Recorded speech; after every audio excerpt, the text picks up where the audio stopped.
Udah. Silakan pilih got it ya, Mbak ya. Ya, oke. Assalamualaikum warahmatullahi wabarakatuh.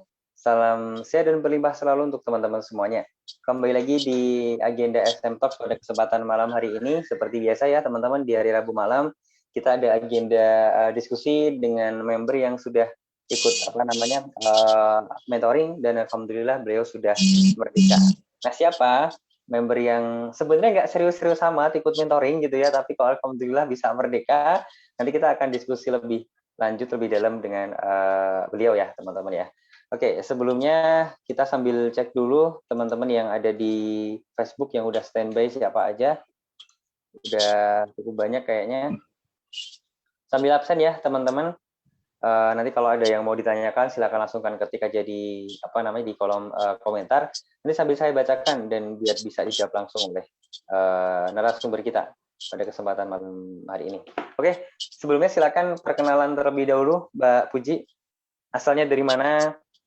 Terus kemudian mungkin bisa cerita ya terkait dengan kondisi yang Mbak dulu alamin itu seperti apa, itu monggo silakan di-sharing ke teman-teman, Mbak. Assalamualaikum warahmatullahi wabarakatuh. Waalaikumsalam warahmatullahi wabarakatuh. Ya, perkenalkan nama saya Puji, umur 33 tahun, asal saya dari Jakarta. Dari Jakarta ya, Mbak ya?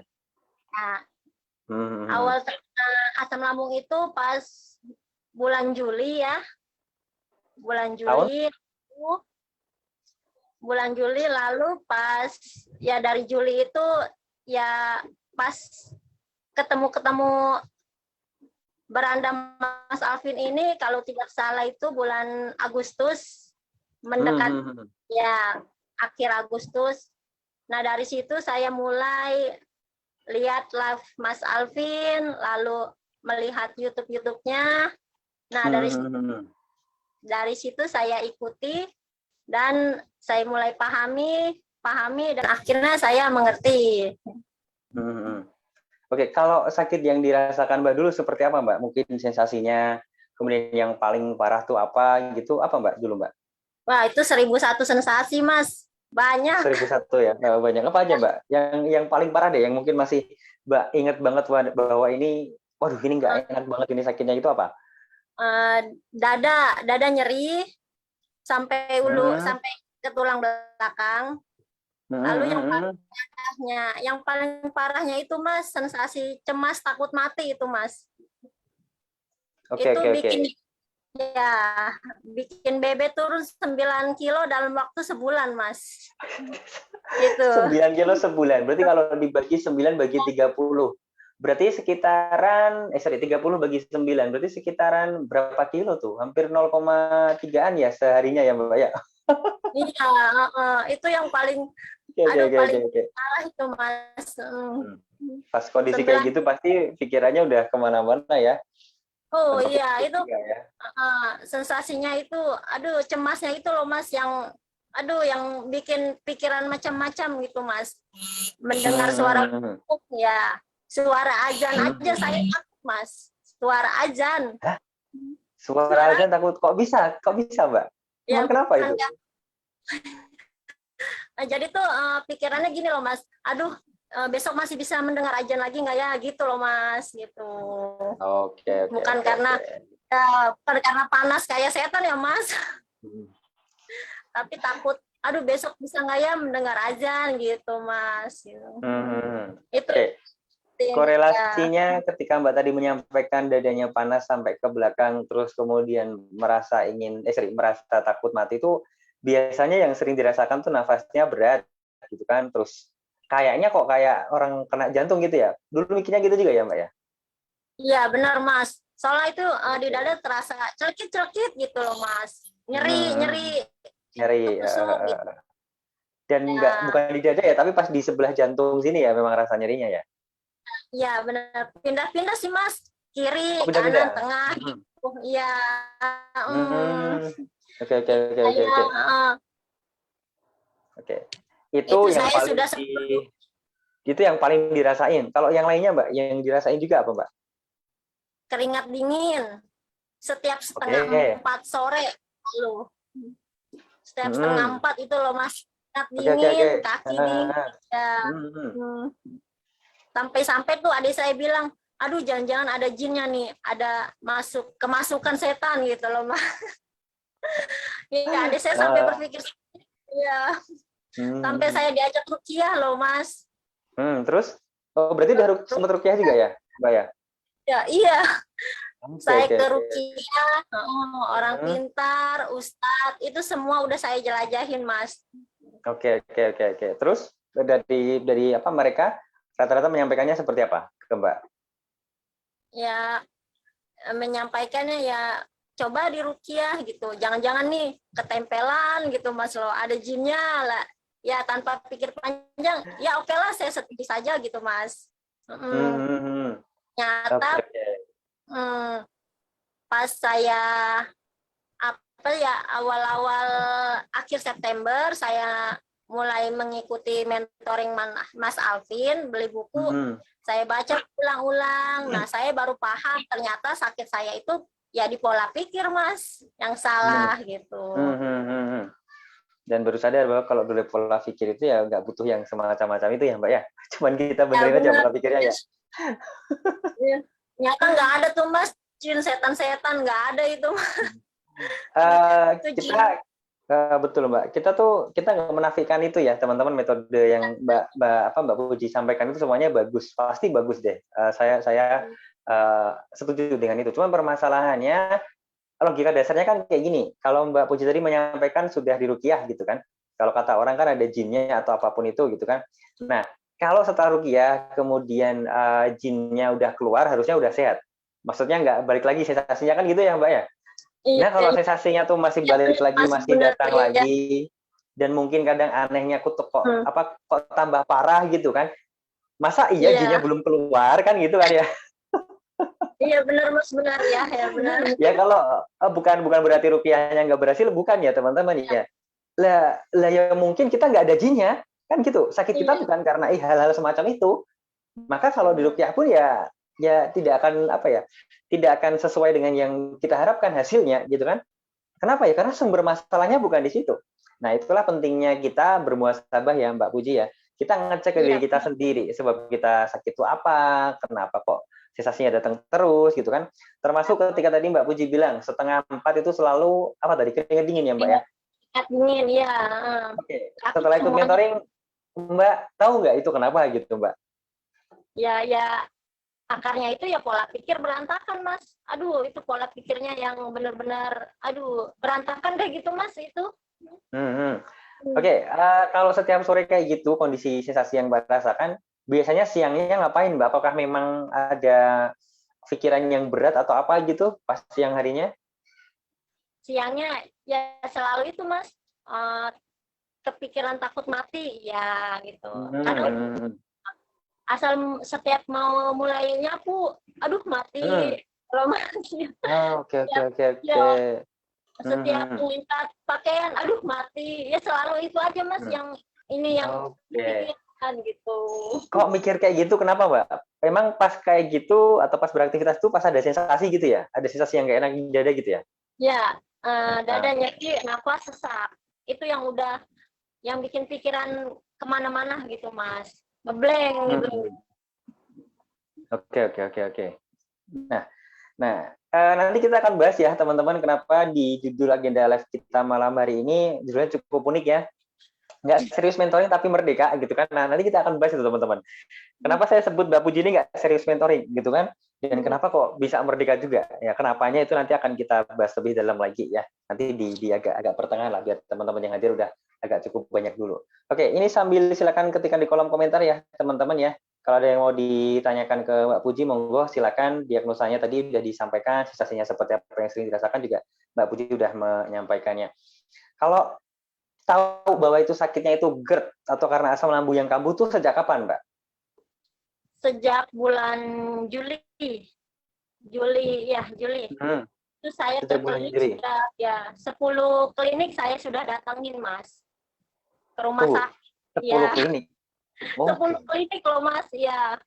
10 rumah sakit spesialis penyakit dalam. Terakhir terakhir itu Rukiah, Ustadz gitu loh Mas, gitu. Ya Semuanya semua bilang kalau Mbak kena GERD gitu ya? iya GERD. Tapi obatnya itu, maksudnya obatnya itu nggak ada yang mempan ataupun apa, semuanya itu nggak ada yang cocok gitu loh Mas. Cocok tuh dalam artian memang ketika Mbak minum sensasinya nggak reda sama sekali, atau yang Mbak harapkan sembuh nggak kecapai gitu? Ya nggak yang saya harapkan itu nggak ada satupun yang tercapai gitu loh Mas. Kok masih begini Oke, gitu ya. artinya setelah konsumsi beberapa obat, setelah periksa ke 10 klinik juga dikasih Iya, obat kan ya iya, iya. pastinya obatnya mungkin obatnya harapan Mbak ketika periksa dikasih obat ya sembuh. Habis itu Iya, nggak ada sensasi gitu kan ya. Tapi iya. nyatanya ya mungkin reda aja sebentar tapi habis itu ada sensasi lagi gitu kan ya. Ya, benar-benar. Akhirnya memutuskan ya untuk cari alternatif pengobatan yang lainnya. Kalau herbal Mbak, sebelum tahu herbal yang sering saya sarankan itu biasanya rutin apa Mbak? Aku tuh sebelum tahu Mas Alvin itu belum konsumsi apa-apa sih Mas, belum. Cuma Nggak obat tahu. dokter itu aja ya? Iya, obat dokter terus. Tapi kok sensasi, aduh masih begini gitu, Mas. Sensasinya masih terus terus obat dokter itu saya kumpulin, asam lambung udah bermacam-macam loh Mas. Saya jadi koleksi tukang obat kali ya Mas ya. Banyak Kalau sekali obatnya. kalau apa obatnya Mbak jual lagi bisa buat ikut mentoring yang sekarang tuh Mbak. Nggak bisa. Oke Memang deh. bisa dijual bagi yang alami tetap. Macam-macam banyak loh Mas. Merek-mereknya banyak gitu ya. Tapi Mbak pernah tahu nggak itu fungsinya buat apa gitu, pernah tahu nggak? Dikasih tahu nggak? Atau cuman ya udah karena resepnya kayak gini, obatnya kayak gini udah konsumsi aja gitu? Ya, dokter sih bilang ini untuk asam lambung. Udah itu aja sih Mas. Tapi Oh, saya udah gitu minum, aja ya. ya saya minum tapi sensasinya kok begini begitu, ya naik terus aja gitu loh Mas. Oke. Kembung. Oh, kembung juga ya. Kalau di bagian perut sensasi yang sering dirasain apa Mbak? Maksudnya apa Mas? Kalau yang di Sensasi bagian perut, yang sering dirasain apa dulu? begah, perut tuh kayak penuh gitu loh Mas. Itu setelah minum obat dokter itu rasanya perut malah kembung gitu loh Mas. Penuh gitu. Oke. Oke. Nah, tadi Mbak bilang BB-nya turun 9 kilo. Iya. Sekarang udah naik berapa kilo, Mbak? Kayaknya sih naik 3 kilo sih, Mas. 3 kilo ya, lumayan ya. Makan juga apa aja hajar aja, Mas. Oh gitu ya, udah ya. Udah aman ya. Apa aja dihajar, Mas. Dulu pas sakit yang paling ditakutin apa, Mbak? Apanya? Makanan? Betul. Ya, apa yang paling ditakutin? Pedas. Oh, yang ya. paling takut ya. Kalau sekarang sih udah berani gitu loh Mas. Ayam geprek sudah. Mantap ya. Shopee Food gitu ya. Ya, udah berani nyolek-nyolek sambel sekarang Mas gitu. Ada sensasi nggak Mbak? Sensasi sekalipun ada ya cuekin aja pura-pura amnesia kali ya Mas ya. Tapi intinya kan nggak separah dulu ya Mbak ya. Karena sebenarnya kalau cuma sensasi nggak enak sebentar, sedikit, orang normal sepertinya juga mengalami hal yang sama teman-teman. Cuman permasalahannya adalah nggak separah kayak dulu teman-teman ketika sakit gitu loh. Nggak separah dulu ketika teman-teman menakutkan bahwa itu makanan yang persis jadi momok gitu loh. Nah, nggak separah itu. Artinya apa? Memang mungkin kalau yang pedas, yang asam, yang kecut itu masih adalah dikit-dikit sensasi, tapi it's okay, itu nggak benar-benar mengganggu Anda. Intinya kayak gitu aja. Saya selalu bilang ya, Anda mau coba apapun, monggo silakan gitu kan, sewajarnya secukupnya aja. Nah, poin pentingnya tuh di situ. Karena saya tuh nggak pengen teman-teman, apalagi kalau udah ikut mentoring gitu ya, mindsetnya tuh masih nyalah-nyalahin makanan, masih nyalah-nyalahin sesuatu yang ada di luar teman-teman gitu kan. Dulu ada tuh siapa namanya, Mbak Retno, dulu sakitnya gara-gara cappuccino cincau gitu kan. Saya dalam hati berpikir sih, cappuccino cincau, salahnya apa ya dia ya? Kok jadi bikin sakit orang ya? Nah, simpelnya kan kalau makanan itu salah ya teman-teman ya, mungkin yang beli makanan itu kan nggak cuma Anda aja. Mungkin yang beli ayam geprek nggak cuma Mbak Puji aja gitu kan ya Mbak. Ada ratusan orang lain yang beli ayam geprek juga. Perbedaannya Iya, iya. kalau teman-teman sakit gara-gara makan ayam geprek itu, sementara ratusan orang lainnya yang beli itu nggak sakit, ya sehat gitu kan. Ya berarti kita nggak bisa nyalahin makanannya dong. Kecuali kalau memang makanan itu bikin sakit gitu kan, ya 100 orang yang beli makanan termasuk teman-teman sakit semua. Kan gitu, kalau makanan salah. Tapi kenyataannya makanan itu nggak sepenuhnya salah, teman-teman. Maka saya bilang, Iya. sewajarnya secukupnya aja, itu yang pertama. Dan yang kedua adalah ketahui takaran diri teman-teman, gitu ya. Misalkan makan ayam geprek, orang lain lomboknya 10 misalkan. Ya dia mampulah, ketahanan tubuhnya bagus, dia nggak stres juga, nggak cemas juga, gitu kan, aman-aman aja pola pikirnya. Nah beda teman-teman, lombok satu aja mikirnya udah nggak karuan, gitu kan ya Mbak ya. Aduh gimana nih, aduh gimana, belum makan udah cemasnya luar biasa. Nah belum makan itu asam lambung udah naik, terus ketemu makanan ada lomboknya pedes, ya udah asam lambung kambuh gitu kan, kemudian sensasi datang. Nah saat sensasi datang setelah Anda makan atau pas makan, teman-teman nyalahin makanan. Padahal bukan karena makanan yang lombok satu itu, tapi karena pola pikir teman-teman sebelum makan yang udah cemas duluan. Kalau gara-gara lombok satu, bikin teman-teman sakit gitu ya kan. Yang lombok 10 tadi gimana? Harus udah guling-guling tuh, udah ngelempar piring, udah ngelempar meja tuh. Karena sakitnya lebih parah lagi.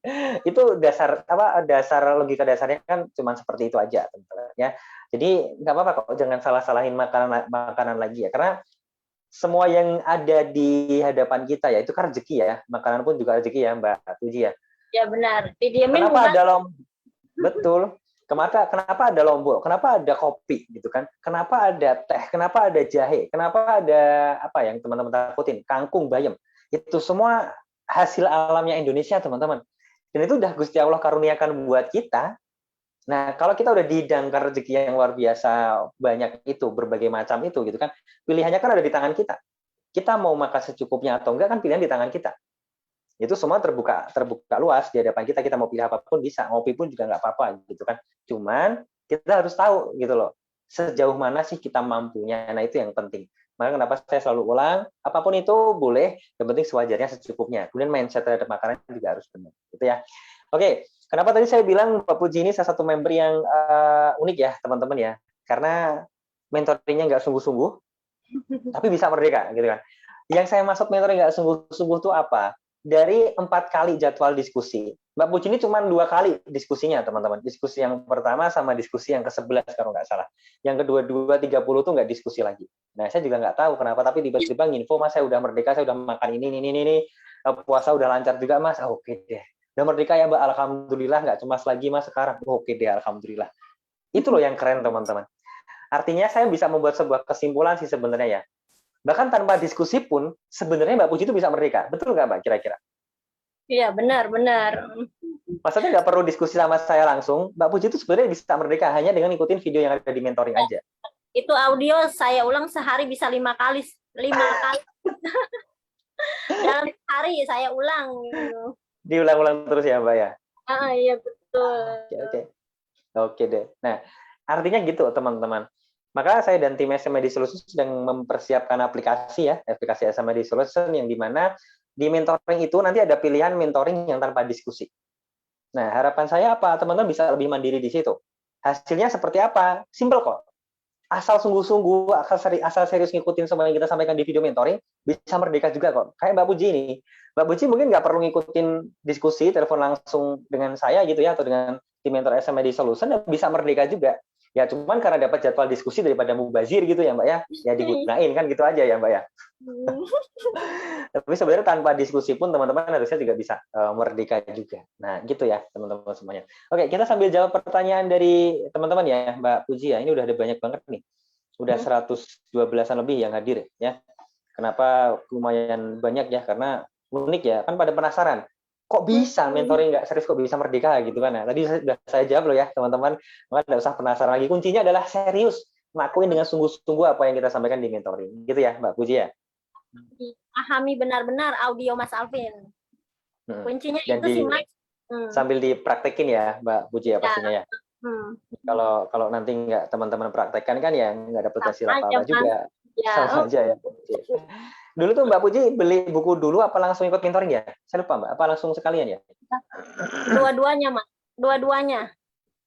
Langsung ya berarti ya? Dua-duanya. Oke deh.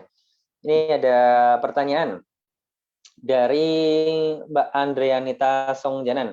Mbak, setiap pagi Mbak rasa kram-kram pada tangan sampai jari-jari tangan juga enggak, Mbak? Kalau itu sih sensasi itu aku nggak pernah, Mas. Oh, itu nggak pernah ya? Kram gitu nggak pernah ya? Oke. Sulsel hadir, salam Mbak Fuji, bukan Mbak Fiji, bukan Mbak Fiji ya teman-teman ya, Mbak Fuji. Ini namanya diganti nama Jepang, Mbak nih. Jangan nih Betawi dari, asli loh, Mas. Oh, Betawi asli ya. Berarti warisan atau warisnya Sidul ya? Iya benar-benar. Oke. Mbak Yulita, Mbak leher serasa kaku dan kelapak tangan berat nggak, Mbak? Pernah nggak lehernya kaku gitu, Mbak? Kalau leher kaku sih leher belakang pernah sih, Mas. Leher belakang saja. Oke. Gimana solusinya menurut Mbak Puji? Itu aku bawa jemur setengah jam, kenain panas matahari belakangnya loh, Mas. Ya. Dalam 3 hari reda. Udah reda ya? Nggak perlu obat ya, Mbak ya? Nggak perlu rukyah juga ya kalau itu ya? Nggak perlu minum paracetamol juga ya, Mas? Nggak perlu. Yes, betul. Nggak perlu paracetamol juga. Intinya hilangkan mindset untuk ketergantungan, atau intinya ketika sakit jangan berpikir langsung obat gitu ya. Yang perlu dibangun itu ya, Mbak Puji ya. Tapi yang perlu dibangun itu ya itu tadi. Aku sakit kenapa ya? Nah, tanya ke diri teman-teman sendiri dulu. Nah, nanti sambil melakukan solusi-solusi yang atau alternatif lain tanpa obat. Ada kok, dan banyak sebenarnya teman-teman. Cuman kadang ya karena kita pengennya instan kali ya. Jadi males untuk ngelakuin itu biasanya kayak gitu. Oke, dari Primus Nahak ini Mas atau Mbak ya? Mas Primus Nahak nih. Cara selesaikan cemas berlebihan gimana ya? Mbak Puji tadi menyampaikan juga merasakan cemas yang berlebihan juga. Dengar adzan aja takut, terus takut matinya luar biasa gitu kan. Gimana kalau menurut Mbak menyelesaikan masalah cemas itu, Mbak? Senyum 37, Mas. Senyum 37. Oh iya. Lalu cuman ada kalau aku sih terus Mbak. Ya, selain senyum 37 aku langsung menghayal yang bagus-bagus gitu loh, Mas. Berpikir yang positif gitu. Berpikir yang positif. Oke.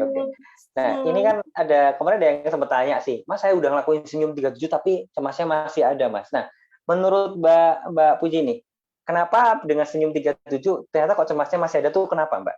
Kalau Mbak Puji yang ngerasain sendiri. Kalau misalnya senyum 37 sudah dilakukan masih cemas, mungkin ya si otaknya itu masih berpikir yang aktif gitu loh, Mas. Gitu. Jadi itu otaknya, kalau menurut saya ya, jadi itu si otak masih berpikir yang negatif, ketakutan gini gitu. Nah, gitu tuh, Mas. Ya. Betul. Saya itu langsung menghayal yang bagus-bagus, jadi alihkan gitu loh, Mas. Ya. Betul banget. Nah, cuman itu tuh nggak bisa sekali jadi ya, Mbak Puji ya. Maksudnya teman-teman cemas gitu kan, luar biasa, takut matinya luar biasa. Teman-teman hanya ngelakuin itu sehari, besoknya lagi nggak ngelakuin, lusa nggak ngelakuin, seminggu lagi nggak ngelakuin lagi gitu kan. Iya, sama aja bohong kalau kayak gitu ya, Mbak ya. Karena itu harus dilakukan setiap hari gitu ya, Mbak Puji ya. Setiap hari, setiap jam, ya kalau ingat sih setiap detik loh, Mas. Betul. Dan nggak kayak obat, cuman sekali, terus kemudian tiba-tiba Anda sembuh, Anda cemasnya hilang, itu nggak gitu, teman-teman. Karena kalau cemasnya masih berlebih, itu tandanya simpel aja sih. Coba Anda cek ke diri Anda sendiri, sehari, ya teman-teman ini yang masih sering cemas deh, sehari ini, 1 kali 24 jam ini, ketika mata Anda melek berapa jam gitu ya, teman-teman, coba cek ke diri Anda. Anda lebih banyak mengeluh atau Anda lebih banyak bersyukur dalam sehari ini? Tebakan saya kalau Anda cemasnya tuh masih berlebihan, pasti lebih banyak mengeluhnya. Nggak mungkin lebih banyak bersyukurnya. Maka untuk mengurangi cemas yang berlebih, gimana treatmentnya? Rutinkan dulu bersyukur, teman-teman. Nah, gimana caranya bersyukur? Bersyukur itu hanya akan muncul kalau self-talk kita tuh negatif. Coba Anda marah, self-talknya gini, grundel, self-talknya gini, semua yang jelek-jelek, emosi lah, marah, atau apapun itu. Kan nggak bisa bersyukur. Bersyukur hanya akan muncul kalau self-talk-nya negatif. Nah, bagaimana cara memunculkan self-talk yang negatif? Di-trigger pakai senyum 37. Kan polanya kayak gitu ya, Mbak ya? Dan itu harus terus-menerus dilakukan, teman-teman. Nggak bisa cuma sekali aja. Nah, tantangan yang paling besar itu adalah ketika nanti self-talk negatif udah masuk di pikiran, aduh takut mati nih, aduh gini. Nah, itu bisa Anda potong, itu bisa Anda cut pada saat itu juga dengan senyum 37. Langsung tuh. Yang negatif langsung hilang ya Mbak Puji ya? Benar Mas, benar. Karena ya itulah Iya, uniknya otak kita ya Mbak ya. iya benar. Senyum 37 lalu berpikir positif. Itu kuncinya sih Yes. Mas. Dan telaten sama konsisten ya, Iya Mas benar. Primus. Nah, itu kuncinya ya. Kalau itu metode kita. Kalau Anda punya cara, kalau teman-teman tahu ada cara atau metode lain ya gunakan aja. Enggak apa-apa kok, enggak ada masalah sama sekali. Cuman sejauh apa hasilnya kan kita nggak tahu. Nah, kalau yang saya lakukan dan teman-teman mentoring lakukan itu ya hasilnya seperti yang teman-teman lihat ini. Sesimpel itu aja, sesederhana itu aja gitu. Kalau Anda punya cara lain dan Anda yakin dengan cara lain, nggak ada masalah sama sekali. Praktekin aja. Karena goalnya kan pada dasarnya sama ya. Anda merdeka, Anda terbebas dari rasa cemas Anda. Terus yang pasti, kalau cemas berlebih, itu adalah kalau pas senyum 37 adalah bagaimana cara meresponnya, mengubah agar cemas ya, Mbak Puji ya. Nah, Iya. cemas itu akan tetap ada meskipun sudah Anda respon dengan positifnya, meskipun udah senyum 37 1 kali 24 jam gitu kan, itu masih akan ada kalau nggak pernah ditemuin sebab cemasnya kenapa. Iya, benar. Kalau Mbak Puji dulu Ya. sebab cemasnya apa Mbak? Yang paling besar? Nah, itu sih apa ya? Terlalu sering emosi mungkin Mas ya. Emosi ya sama suami, sama anak, terutama ke anak ya Mas ya. Itu ke anak setiap hari selalu emosi gitu. Itu sih yang belum bisa ya Mas itu. Langsung si cemas datang ya berpikir mati gitu. Oke, kalau disederhanakan artinya kalau nggak ada anak mungkin nggak akan emosi kan gitu ya Mbak ya. Tapi kan nggak mungkin, anak kan rezeki gitu kan ya. Anak udah ada Cemas. sama kita gitu kan. Artinya apa ya? Artinya kita nggak mau harus memaksa diri untuk mengubah bagaimana cara merespon kita kan gitu ya Mbak Puji ya. Iya Kalau benar. memang dengan cara kita marah-marah ternyata itu membuat kita sakit dan ternyata anak juga jadi nggak bagus gitu kan, ya diubah caranya. Jangan marah-marah gitu aja, lebih sabar lah. Seperti dengan senyum 37, kitanya tenang, kitanya sehat, siapa tahu anak jadi lebih nurut. Kan gitu ya Mbak Ya. polanya ya? Sekarang sudah punya jurusnya Mas. Aku udah Berapa ada jurus? jurusnya. Iya. Apa jurusnya Mbak? Kalau lagi pada nakal atau bandel gitu, ya paling senyum 37 sambil bilang, aduh anaknya nurut-nurut banget, pinter-pinter, kebalikannya loh gitu. Betul banget, keren banget kalau itu Mbak. Iya. Kebalikan gitu Mas. Jadinya senyum, nyengir aja sendiri gitu Mas gitu. Anak lagi Ya berisik. meskipun faktanya nggak seperti itu, tapi kita kan berharap faktanya kayak gitu ya, Mbak Puji Iya ya. bener-bener Tapi Mas. yang paling penting adalah pada saat itu yang harusnya kita tuh negatif thinking, kemudian memunculkan respon yang berlebihan ya, negatif yang berlebihan emosi ataupun yang lainnya, itu nggak jadi gitu loh. Iya Tiba-tiba benar. positif aja, tiba-tiba kalem, tiba-tiba tenang kan kayak gitu aja. Iya benar. Itu loh treatment yang harus teman-teman lakukan. Sepowerful itu teman-teman. Saya baru nulis Mbak buku senyum 37 tapi baru dapat berapa bab kemarin belum saya lanjutin lagi. Karena ternyata banyak banget setelah saya breakdown gitu ya. Apa fungsinya, apa manfaatnya, bagaimana efek jangka pendek, jangka panjang itu ternyata banyak banget. Wah, nanti jadi beberapa halaman nanti jadi beratus-ratus halaman. Doakan ya Mbak Puji dan teman-teman semoga segera kelar juga ya bukunya ya. Iya, amin. Ada pertanyaan dari Bunda Danu. Sakitnya berapa lama Mbak? Tadi dari bulan apa kemarin? Ya tadi Mbak. Dari bulan Juni sampai September Oktober. Sekitar 8 bulan 7 bulanan deh Mas, 7 bulan. Itu Juni tahun lalu berarti? Kenapa Mas? Itu Juni 2021 ya? Iya Juni kemarin iya. Itu Oke. ya. Mbak ikut mentoring kemarin bulan apa ya Mbak ya? Iya, aku juga lupa ini Mas. Kalau nggak salah sih November ya Mas ya? Novemberan ya? Iya, kayak November. Jadi udah lama teman-teman Mbak Puji ini ikut mentoring. Maka kalau Anda tanya Mas, kalau udah merdeka kemungkinan kambuh ada nggak? Saya akan jawab ada. Nah, tapi bagaimana caranya biar nggak ada? Simple kok. Dijaga aja 3P yang teman-teman dapatkan selama mentoring. Pola makan, pola hidup, terutama pola pikirnya selama mentoring itu dipertahanin terus. Nah, ketika nanti udah ikut mentoring, terus kemudian udah merdeka gitu kan. Nah, besoknya sebulan lagi Anda ngelakuin hal-hal yang membuat dulu Anda sakit. Apa itu? Ya marah-marah, ya emosian, ya cemas, makanya nggak teratur lagi, pola hidupnya berantakan, tidur ya seenak-enaknya gitu kan 8 jam lebih. Ya udah Anda punya potensi sakit lagi. Kan sesimpel itu aja. Maka di mentoring itu yang ingin saya sampaikan ke teman-teman adalah pentingnya untuk kita mengenali diri kita sendiri dan membangun habit atau kebiasaan yang baru. Nah, kebiasaan baru itu Anda pertahankan, Anda tingkatkan lagi, maka potensi untuk sakit udah nggak ada. Sesimpel itu aja. Ya meskipun memang kehendaknya Gusti Allah yang banyak kalau memang kita dikasih sakit gitu ya. Tapi minimal kita meminimalisir potensi untuk sakit kayak dulu lagi. Kan gitu teman-teman. Karena sebab sakitnya kan dari 3P ya Mbak Puji ya. Pola makan, pola hidup, pola pikir. Ya kalau 3P ini udah dibenerin, kemudian dijaga gitu kan, maka potensi untuk sehatnya jauh lebih besar daripada potensi untuk sakitnya. Kecuali 3P-nya udah dibenerin, tapi Anda ternyata balik lagi ke 3P dulu yang membuat Anda sakit, ya monggo, itu pilihan teman-teman. Kan gitu aja ya Mbak Puji. Habis itu mau ikut mentoring lagi, ya nggak apa-apa, Deng. Nggak apa-apa, boleh juga sih. Saya juga seneng kok. Sesimpel itu aja sebenarnya teman-teman ya. Karena paling banyak tuh rata-rata dari teman-teman yang sakit tuh permasalahan terbesarnya adalah di pengelolaan pola pikir biasanya. Pola Betul nggak Mbak? pikir, Kira-kira ya. Mbak Bibi? Bener banget sih Mas itu. Itu memang paling yang susah-susah gampang sih Mas itu. Menurut saya itu pola pikir paling penting gitu. Tadi Mbak bilang susah-susah gampang.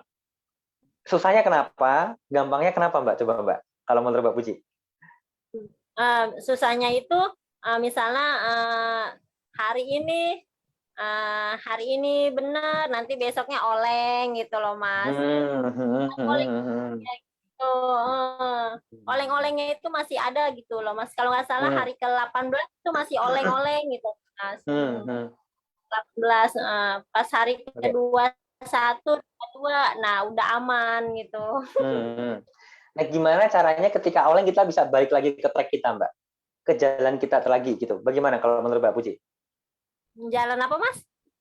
Jadi kan kalau Mbak tadi bilang kan mungkin agak kendor gitu ya, agak oleng gitu kan ya.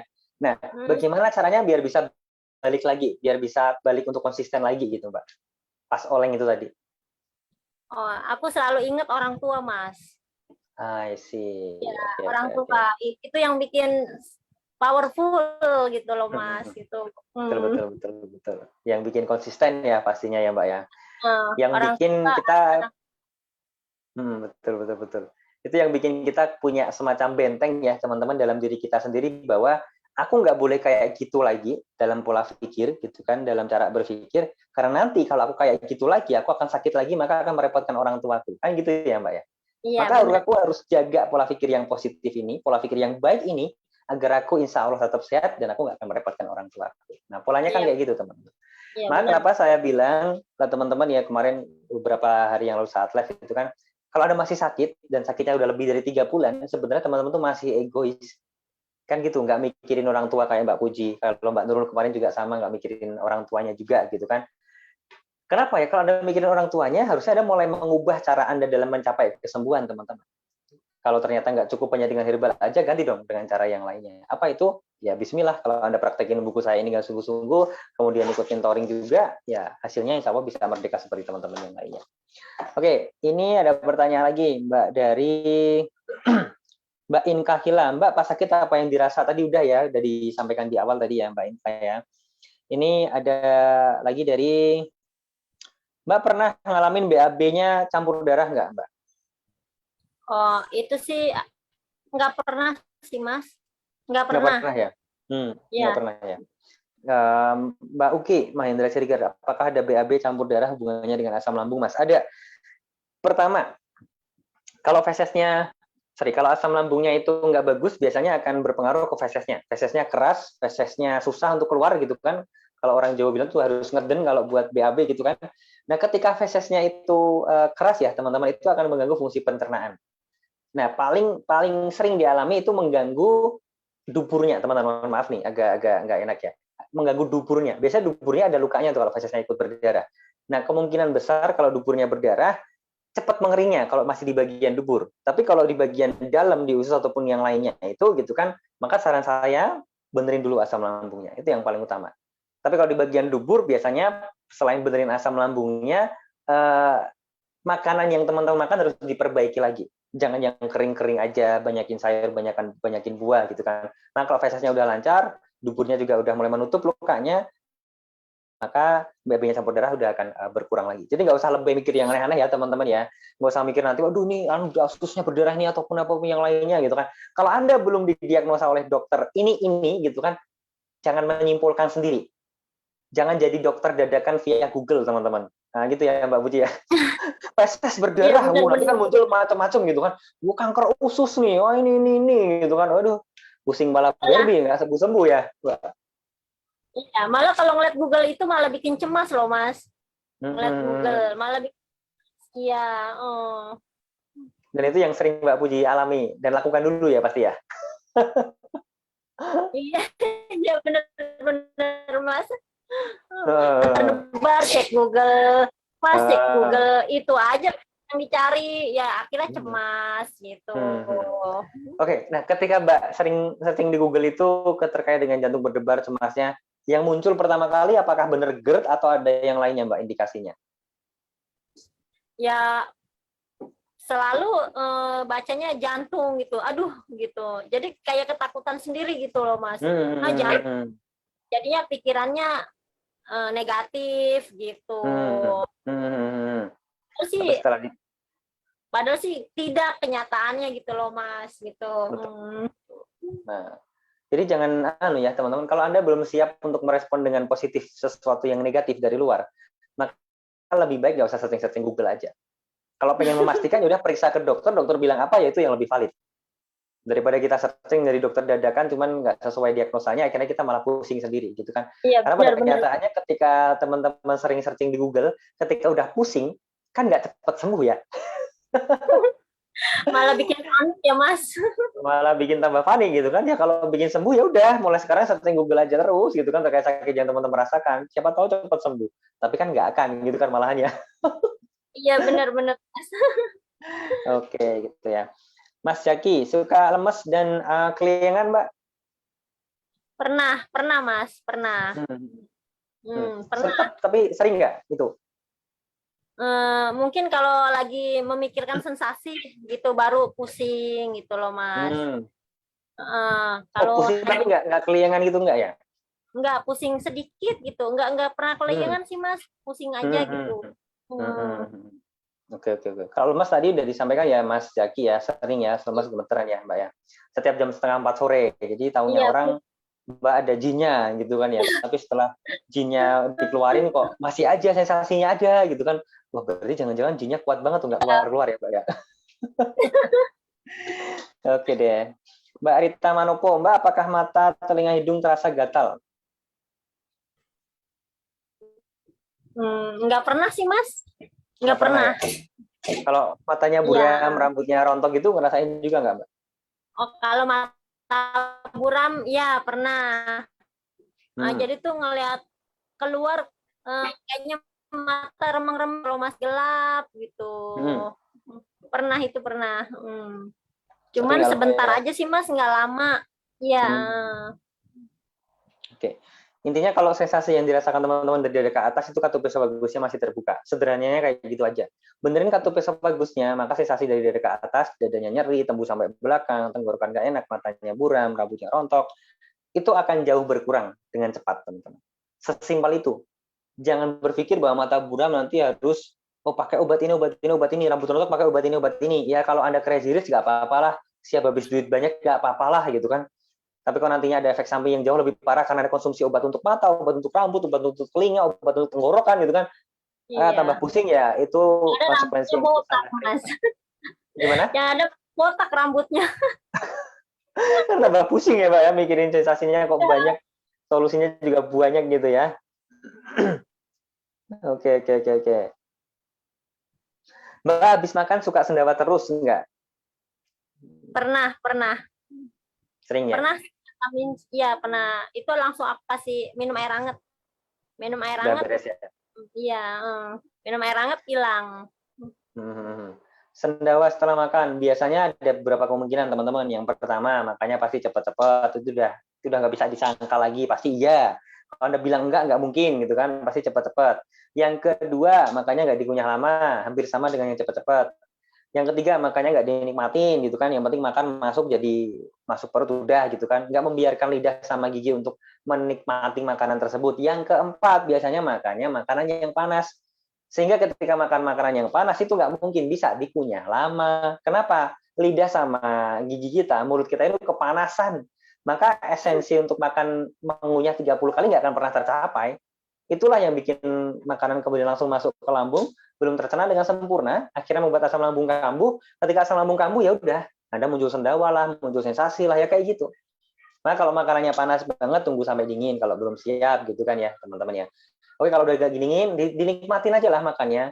Malah saya kadang menyarankan teman-teman tuh yang ikut mentoring Mbak Puji ya, bolehlah Anda makan tuh malah sambil lihat HP, sambil nonton video yang positif apa. Sambil nonton video mentoring juga nggak apa-apa, nggak masalah.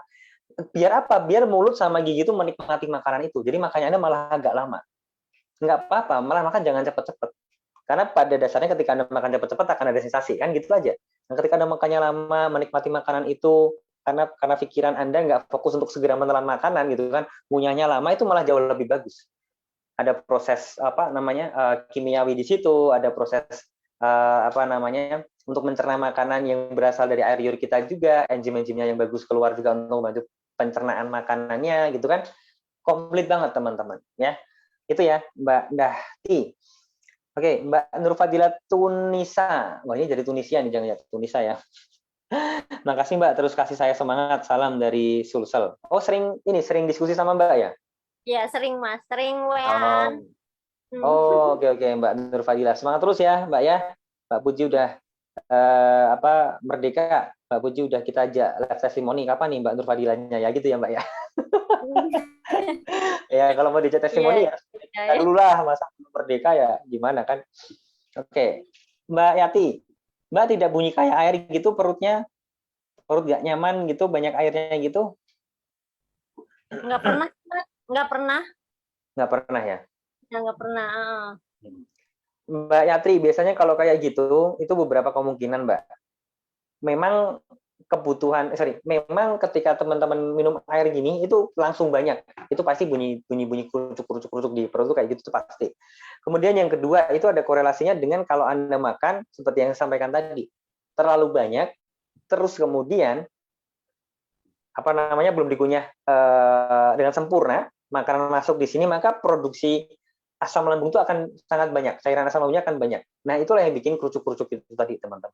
Maka perbaiki dulu cara makannya, perbaiki dulu apa yang dimakan, biarkan, kata kuncinya adalah biarkan mulut kita, gigi dan lidah ini bekerja, melaksanakan tanggung jawabnya dengan semaksimal mungkin.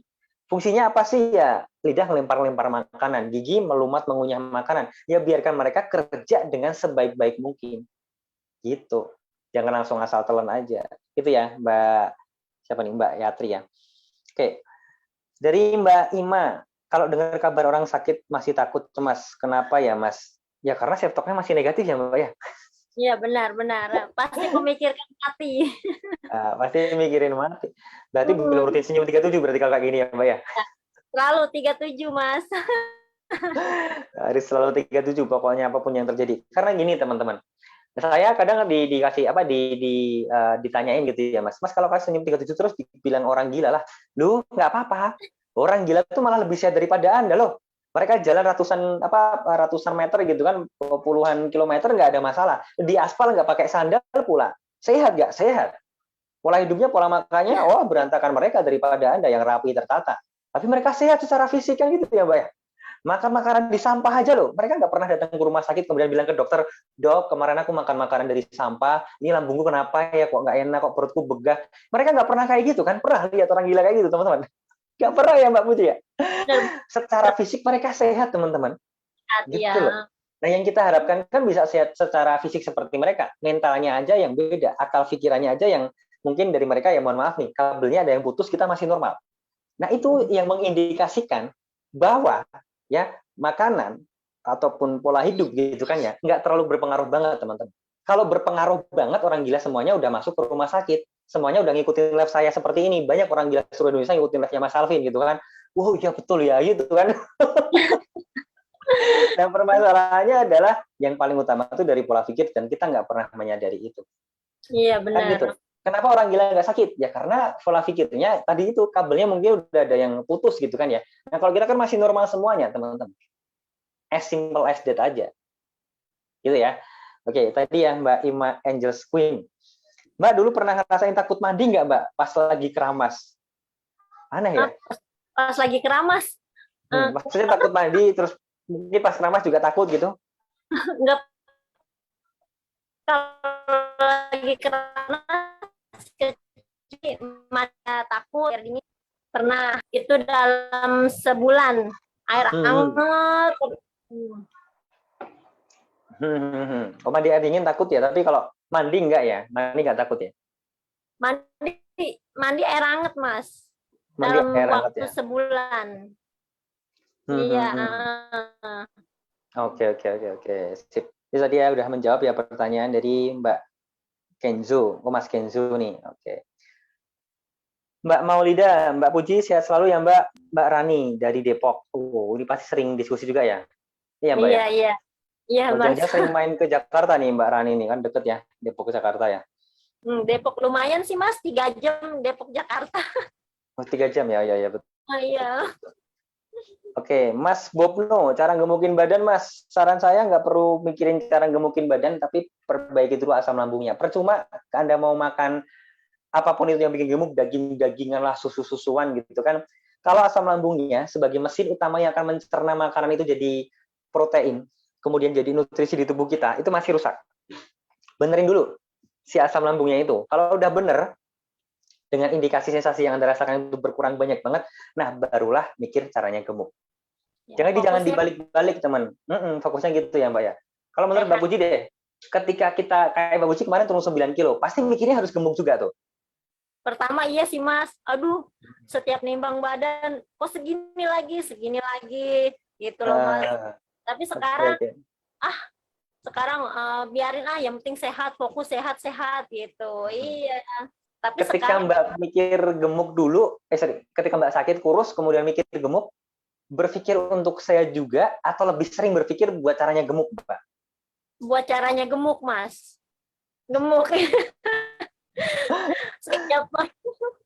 setiap minggu, bulan selalu nimbang. Kok segini lagi. Aduh itu jadi malah tambah pusing Mas itu Mas. Yes, betul. Jadi malah tambah pusing, tambah stres. Lah, kapan sembuhnya kalau kayak gitu ya, Mbak ya?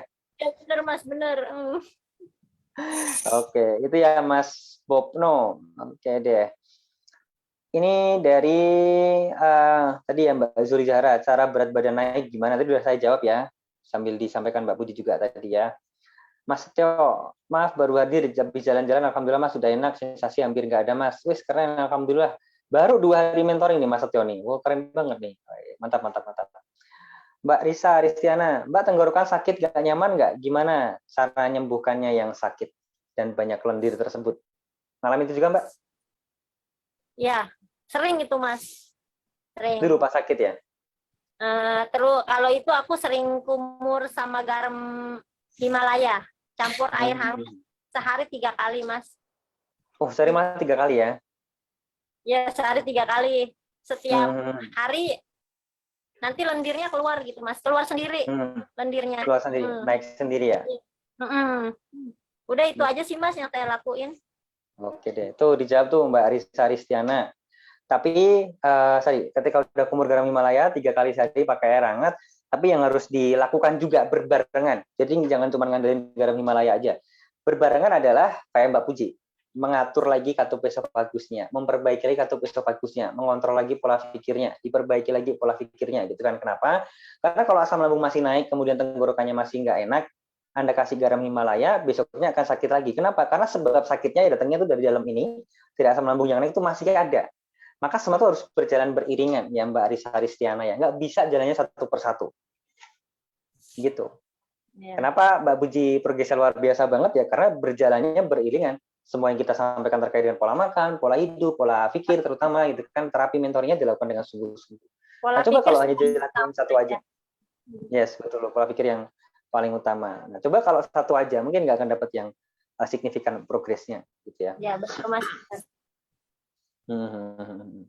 Oke. Ini ada siapa lagi nih ya? Tadi Mas Kenzo udah, gantian ya yang belum dijawab ya. Mbak Tika, Ochan, Mbak atau Mas kalau mau haid apakah Mas suka kambuh? Pernah ngalamin itu Mbak Puji? Mau apa Mas? Haid? Nah, kalau Mas haid suka kambuh gitu sakitnya, sensasinya? Nggak pernah sih Mas, nggak pernah. Nggak pernah. Nggak pernah ngalamin itu. Ya. Oke. Mbak Raya, Assalamualaikum, mau tanya, batu berjalan jam-jam sesak napas sudah muntah berbusa berpuluh kali baru reda sesak napasnya. Mbak Raya Raini, kalau kayak gitu, itu biasanya asam lambungnya naik kemudian mengganggu fungsi pernafasan sama tenggorokan, Mbak. Ketika muntah terus kemudian keluar busa, bahkan keluar lendirnya, itu malah bagus. Malah bagus sekali lagi. Kenapa? Uap asam yang ada di dada keluar semuanya. Nah, tugas pertamanya apa? Gitu kan? Tugas pertamanya adalah nanti silakan kumur-kumur dengan garam Himalaya seperti yang disampaikan Mbak Puji tadi, itu yang pertama, minum air hangat, yang kedua, yang ketiga tetap perbaiki aja katup esofagusnya, Mbak Raya Raini. Anda kalau nggak pernah memperbaiki katup esofagusnya, kejadian kayak gini akan mungkin berpotensi terulang lagi dan bahkan akan lebih sering. Kalau Anda tambah cemas, kalau Anda tambah stres gitu ya Mbak ya. Ngerasain nggak Mbak kalau sensasinya pas datang itu jadi semakin parah ketika kita tuh ngeluh? Iya, benar Bang. Pernah ngalamin itu sejauh mana Mbak atau separah apa gitu Mbak?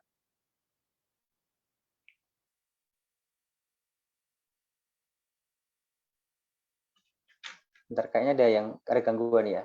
Masih dengar suara saya Mbak Puji? Bentar, kita cek dulu teman-teman. Baru nge-lag ya HP-nya ya.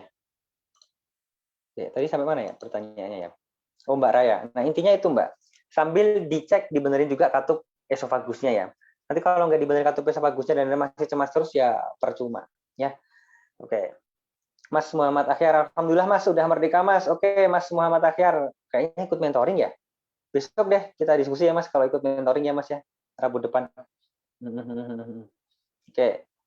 Mbak Eka Aryani, Mbak Puji ngerasain tenggorokan panas nggak? Tadi udah dijawab ya. Sesek juga udah dijawab tadi ya. Ini kayaknya baterainya habis mungkin ya di tempat Mbak Puji ya. Tiba-tiba hilang teman-teman. Sorry ya. Tapi it's okay, nggak apa-apa. Kita lanjut teman-teman. Terus, Mas kalau kepala sering sakit dan badan terasa lemes, rutinkan berjemur Mbak. Ya. Kalau badan terasa lemes, dicek konsumsi air mineralnya. Terus kemudian dicek juga konsumsi buah sama sayurnya ya. Dibanyakin ya. Gitu ya. Oke. Ya, itu pikiran yang susah ya, Mas. Sebenarnya nggak susah, teman-teman. Pikiran itu sebenarnya mudah. Yang jadi susah adalah karena kita sudah mengafirmasi bahwa itu susah. Gitu. Coba bayangin, ketika Anda bilang sulit, susah, mau ngelakuin dalam hal apapun, kita tuh semacam kayak punya blocking mindset di pikiran kita, teman-teman. Jadi kita mau ngelakuin, itu udah berpikir bahwa ini nggak bisa nih, nggak bisa. Akhirnya kita nggak akan pernah ngelakuin itu. Maka kenapa di buku saya ini saya tulis ya teman-teman dengan sangat detail terkait dengan bagaimana cara mengafirmasi self-talk yang positif.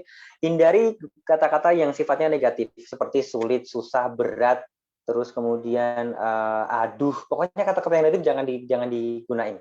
Lebih baik pakai kata-kata apa gitu kan? Nggak mudah. Nggak mudah tuh masih ada harapan untuk bisa melakukan gitu loh teman-teman. Masih ada peluang lah berkata kayak gitu. Gitu kan. Terus kemudian apalagi mungkin nggak terlalu ringan gitu kan, itu bisa juga.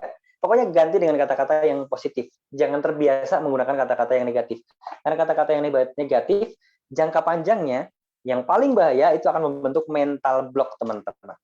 Jadi Anda akan ketakutan berlebihan dalam melakukan hal apapun itu kalau Anda terlalu sering menggunakan kata-kata atau kalimat yang negatif. Itulah kerennya self-talk kita, kerennya pikiran kita tuh kayak gitu teman-teman, cara kerjanya. Gitu. Oke, teman-teman, Mbak Puji ini kayaknya baterainya habis nih kayaknya ya. Tiba-tiba live di Zoom-nya tiba-tiba keluar. Bentar. Oke, sambil saya lanjutkan sambil saya jawab pertanyaan dari teman-teman ya. Mbak Utami, Ningsih, Mbak Gigi sama Gusnya pernah ngerasain ngilu nggak? Saya gitu soalnya, setiap habis makan mulut terasa asam. Nah, pas banget itu. Itu berarti sebab paling terlihat adalah katup esofagusnya masih terbuka, Mbak Utami Ningsih. maka benerin aja kartu esofagusnya. Itu yang paling utama.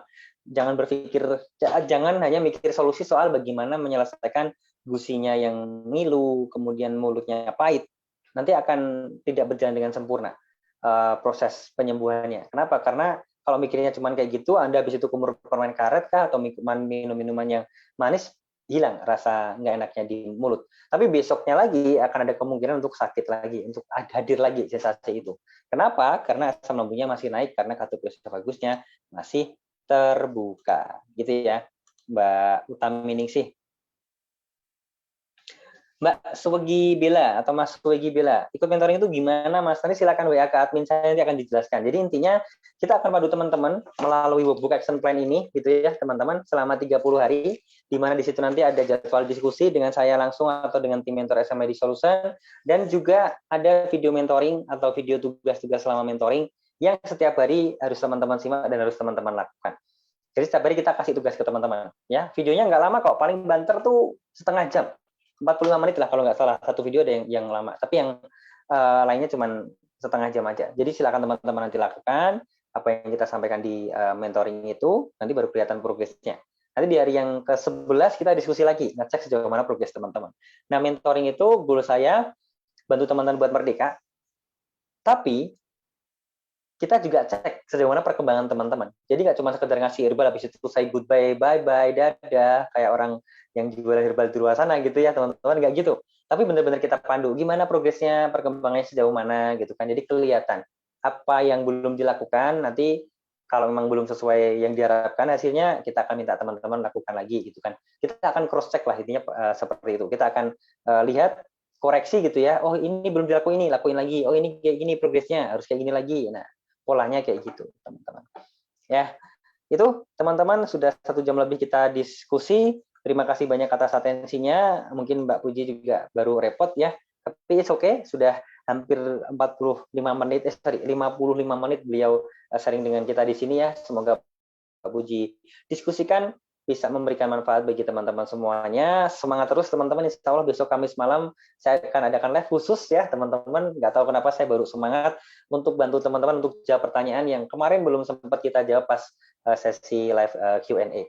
Salam sehat dan berlimpah selalu, tetap semangat buat merdeka teman-teman. Semoga puasanya lancar sampai nanti akhir ya, dan bisa menyambut Lebaran dengan sukacita.